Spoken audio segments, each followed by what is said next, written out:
Senator from Eastern Fairfax, Senator Surovell. Mr. President, I move that we adopt the conference report. And speaking to that motion. Senator has the floor. Thank you, Mr. President. Ladies and gentlemen, this is the Norfolk 4 claims bill, the first of two you're going to see. I assume everybody's familiar with the Norfolk 4 situation, but it's four gentlemen who were wrongfully convicted down in Norfolk by basically a corrupt detective.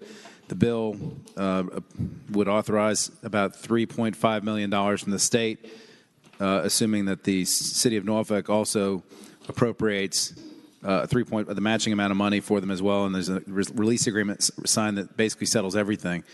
The one piece which I think everybody needs to be aware of, in addition to this bill also creates a new code section in the code for people who are wrongfully convicted through intentional misconduct.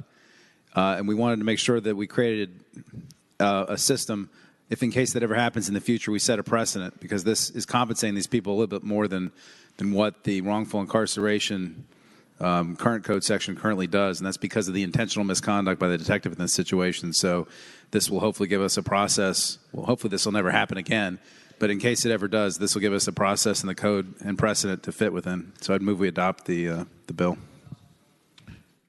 Thanks, Senator. For what purpose, Senator from James City County, Senator Norment rise. Thank you, Mr. President. I just rise in support of the bill.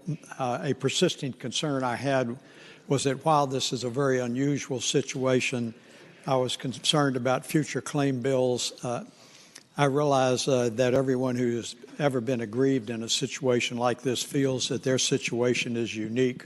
And once you open up that uniqueness argument, I don't know how you ever really carve out exceptions. So I think by addressing it in the comprehensive way that we have and codifying it, that it will give us an opportunity to distinguish on some of these claims. And I thank the Senator for his wordsmithing on it, because it really was helpful.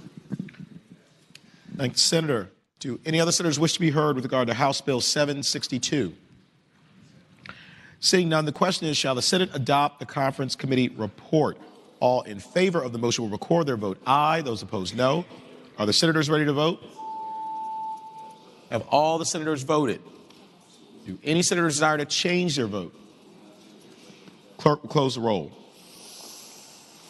Ayes 40, noes 0. Ayes 40, noes 0.